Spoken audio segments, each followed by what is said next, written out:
to be shy, never had a clue. I didn't know what I could do.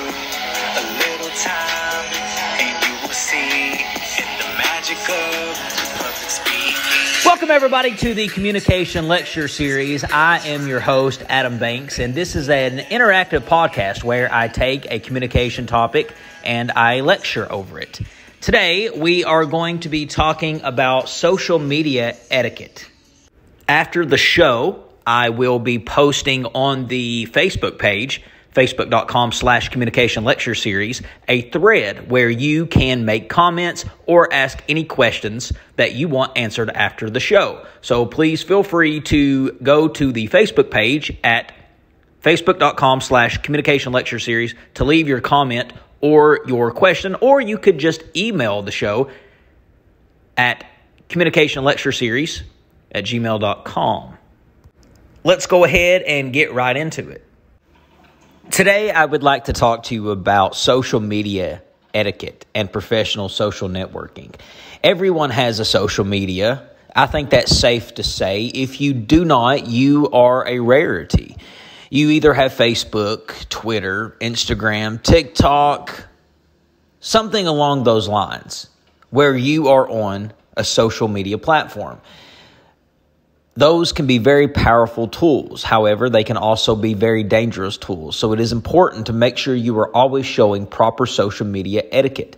You are exposing yourself to the entire world, regardless of what your privacy settings are.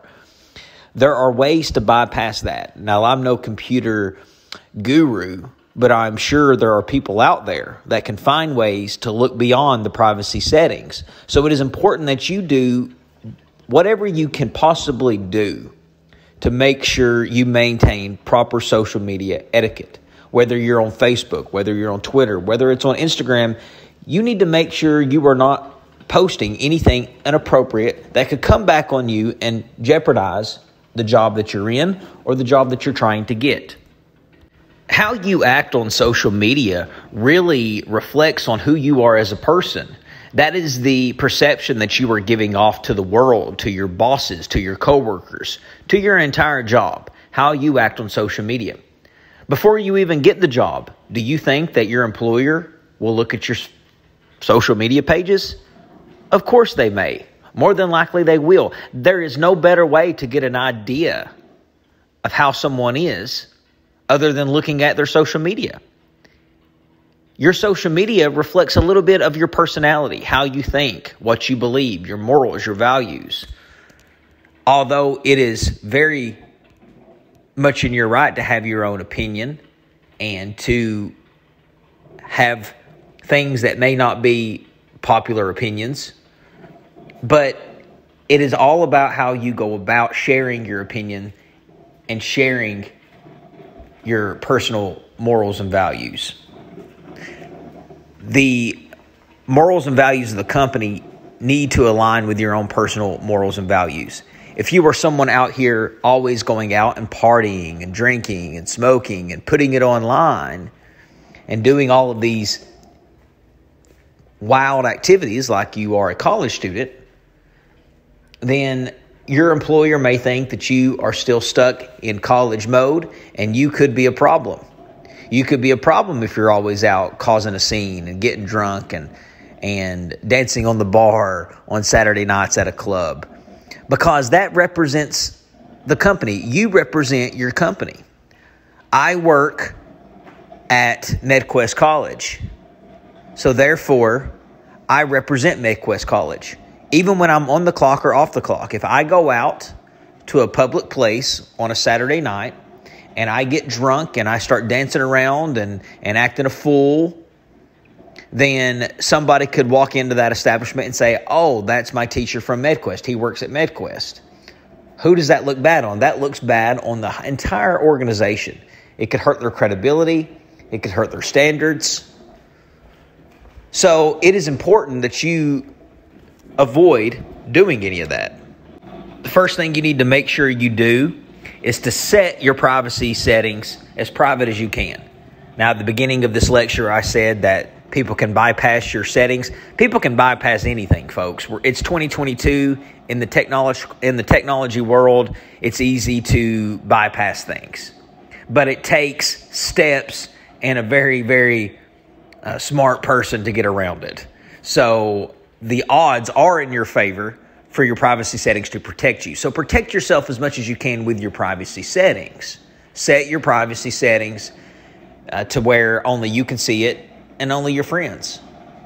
And be careful who you befriend on Facebook. Don't add anybody or Twitter or Instagram. I'm talking about all these social medias. Don't add anybody you really don't know.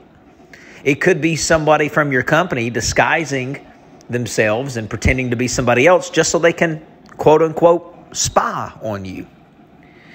You need to also be careful who you're friends with, because what they post to your wall comes across looking like you posted it.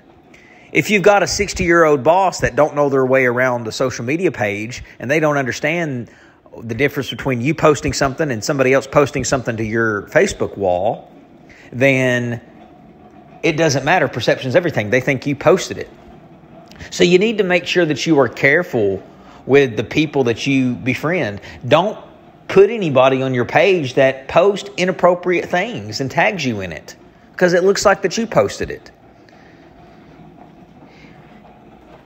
Be careful of the groups that you join and the pages that you like on social media. If you like a page or you join a group, it could look like that you're affiliated with their beliefs, their morals, their values.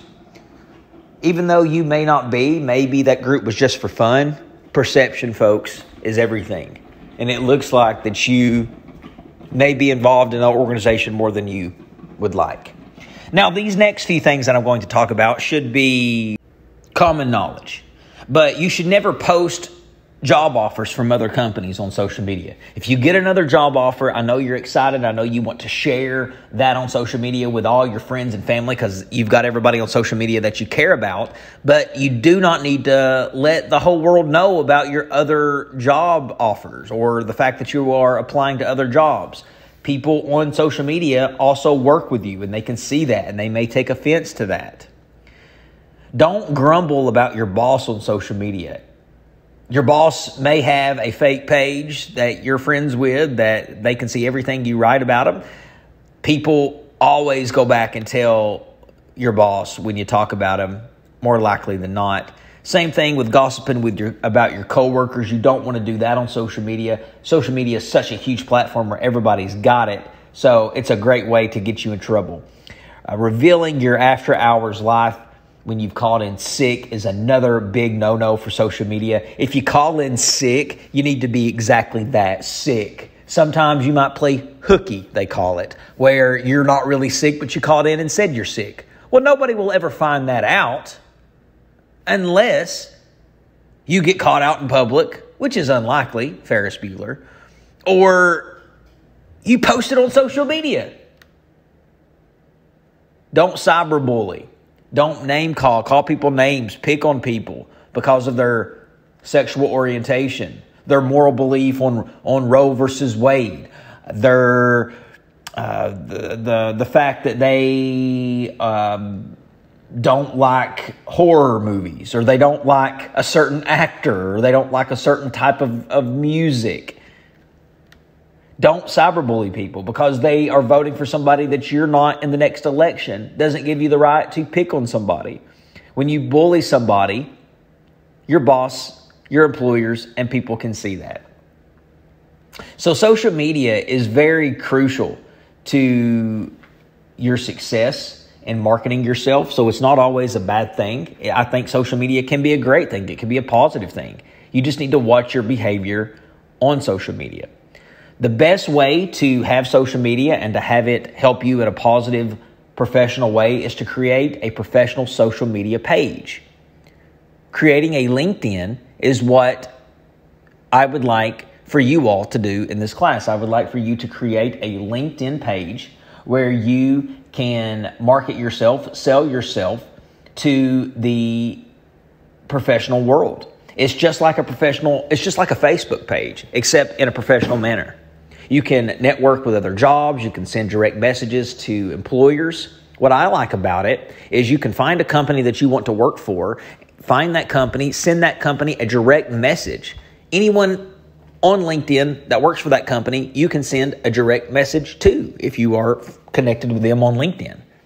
So the assignment that you have this week is to create a LinkedIn page. It is the best way that you can market yourself using social media. All right, ladies and gentlemen, that about wraps up another episode of the Communication Lecture Series. Feel free to leave a comment or ask your question at facebook.com/Communication Lecture Series or email at communicationlectureseries@gmail.com. Ladies and gentlemen, I'm your host, Adam Banks. I'll catch you in the next episode.